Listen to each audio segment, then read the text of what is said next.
جهان مرحوم سید بهاءالدین مجروح شخصیت به ټولو ته معلوم دی. زه د هغه د یو ډېر نږدې ملګري په حیث هم په فاکولته کې پوهنتون د کابل کې هم په نور ځای کې لږ څه د هغه په ډېر عالي شخصیت باندې معلومات لرم. نو غواړم فقط له هغه معلوماتو څخه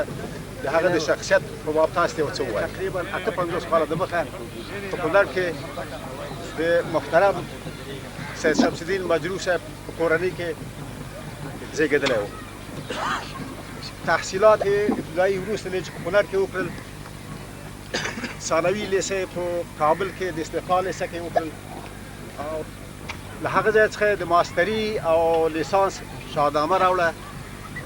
کابل ته راغی. د هغه لیاقت په اساس سره چې دی لره،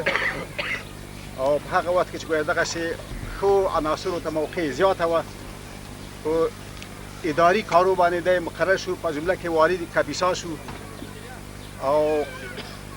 بیا وروسته په جرمني کې کلتوري اتاشه وګرځېد. مګر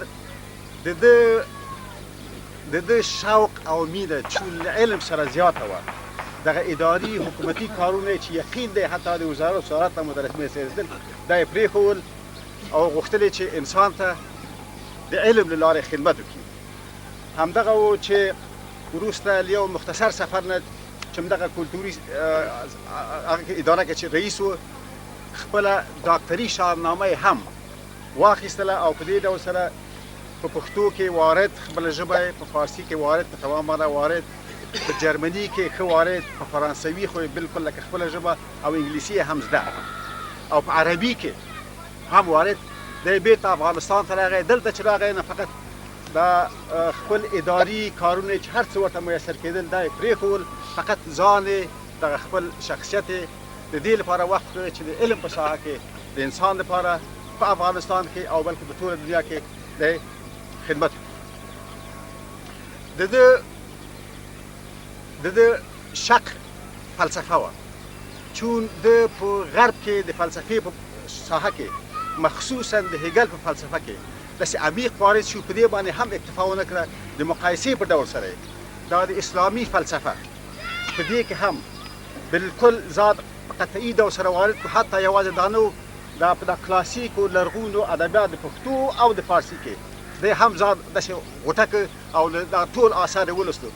ما هغه ورځې په همدغه موضوع کې ترې پوښتنه وکړه چې ما په افغانستان کې څه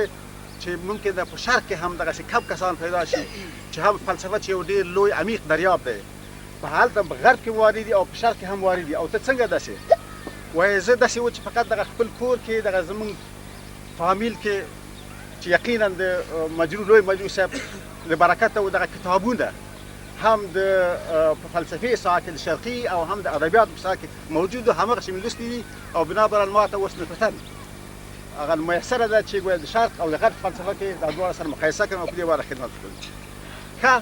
دا خو د علم او د ادارې په برخه کې و چې بیا په مختلفو موضوعاتو کې مثلا کتابونه ډېر لیکلي دي، مقالې ډېرې لیکلي دي، سیمینارونه ډېر ورکړي دي. ښه، دا خو دا و چې په دې شق کې وارد و. مګر د ده اصلي شخصیت، واقعي شخصیت هغه و چې ده د لومړي ځل دپاره هغه تبارز هغه وخت وکړو چې ده د لومړي ځل دپاره په افغانستان کې روسان ولیدل، روسانو ټانکونه یې ولیدل. نو ده فکر وکړ چې له دې وروسته په دغه فلسفه کې چې که څه هم ډېر مهمه ده او د یو قوم د ولس د انسان لپاره بالکل حتمي او لازمي ده، دغه په اوس حال کې کفایت نه کوي، او زه باید د نورو هغو مجاهدینو مبارزینو ورورو تر څنګ فقط د تجاوز په مقابل کې، د روسانو په مقابل کې تر هغه اندازې چې زما لاسه کېږي زه مبارزه وکړم. او دا مبارزه چې ما ورته فکر کړی ده د ده له هغه عقیدې څخه منشا اخلي چې ده په انسان لرله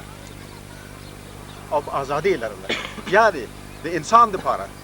دی په ازادي باندې لکه څه رقم دا مولوي صاحب وفرمایل چې خدای تعالی انسان یعنې دغسې یو عظیم موجود خلق کړی ده چې ګویا د هغه ساری او مساوي هېڅ نشته، او همدغه سبب خدای تعالی وایي اني جاعل فی الارض خلیفه. په بل عبارت سره انسان خدای تعالی وایي چې انسان په دغه جهان کې ما خپل خلیفه پیدا کړی ده. خو په هر حال سره د ده شخصیت په دې وخت کې تبارز وکړ چې د خپل فلسفه د عمیق مطالعات دا یې پرېښودل او راغی پېښور کې په هغه ځان سره چې یعنې د مخکې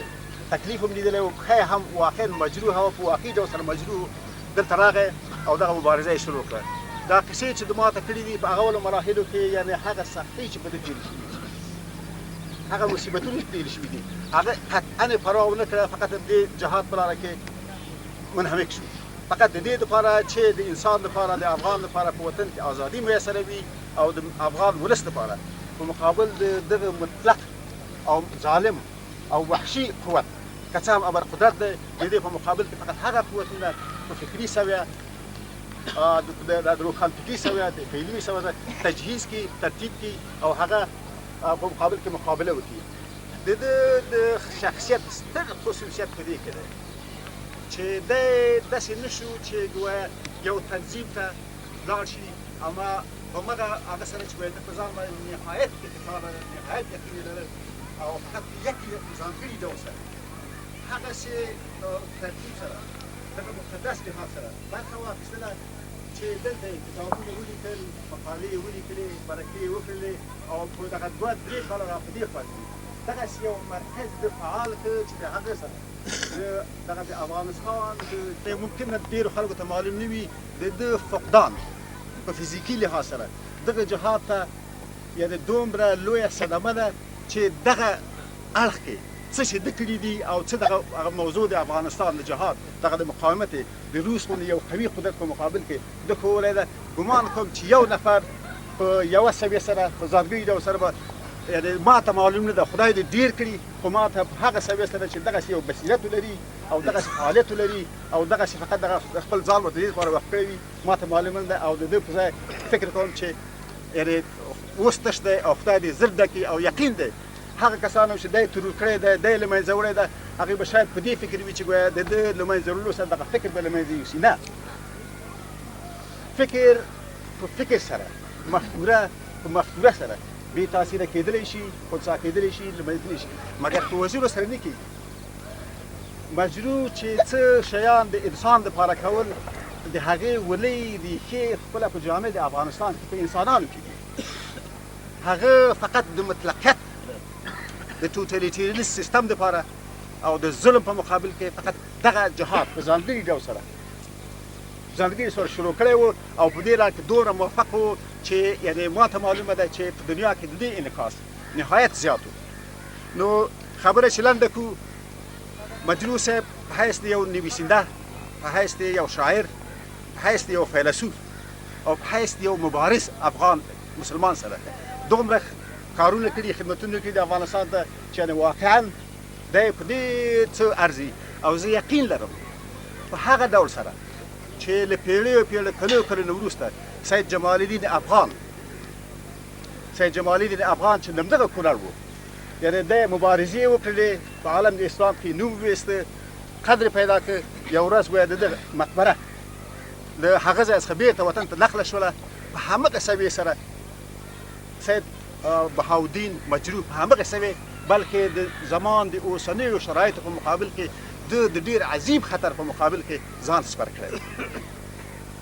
اوس موږ او تاسې په دغسې مصیبتونو او حالاتو کې گرفتار یو چې دغه سړي او د نورو دغسې اشخاصو قدر ممکن ده څنګه چې ښایي موږ نه وي کړی او موږ ته معلوم نه وي مګر زه یقین لرم هغه شخصیت او هغه خدمت هغه مبارزې چې په دغه لاره کې دغه سړي چې اوس دغه خاورو لاندې پروت دی کړي دي د هغه سویه به د سید جمال الدین افغان نه کمه نه وي نو په دغسې سړي او دغسې شخص په زیار سره طبعا یوازې زه نه پلار یې نه زامن یې نه او ورور یې دلته او خپل دوستان او اشتار ټول به متاثر او مغموم نه دي بلکې یقینا هر هغه څوک چې د دغسې شخص په فقدان باندې خبرېږي د زړه له کومې متاثر کېږي نو ښه به دغه وي چې دغسې کسان چې په دغه ځای کې دي او دغه وطن کې د مهاجرینو دپاره انصارو ډېر کومکونه کړي دي د زړه له کومې کومکونه کړي نو دغه توجه دې هم باید وشي او دغه ګیله هم کېږي چې د دوی د حفاظت دپاره د دې د ساتنې دپاره چې یعنې دغسې یو څه ترتیبات او اقدامات ونیول شي چې دغسې مغزونه دغسې اشخاص دغسې شخصیتونه چې په دغه د جهاد دپاره د روس د ظلم په مقابل کې په ځانګړي ډول سره مقاومت کوي د دې ژوند باید دغه ترتیبونه شي محفوظ پاتې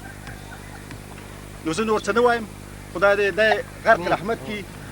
او محترم پلار ته چې دغسې زوی زېږولی تربیه کړی هغه ته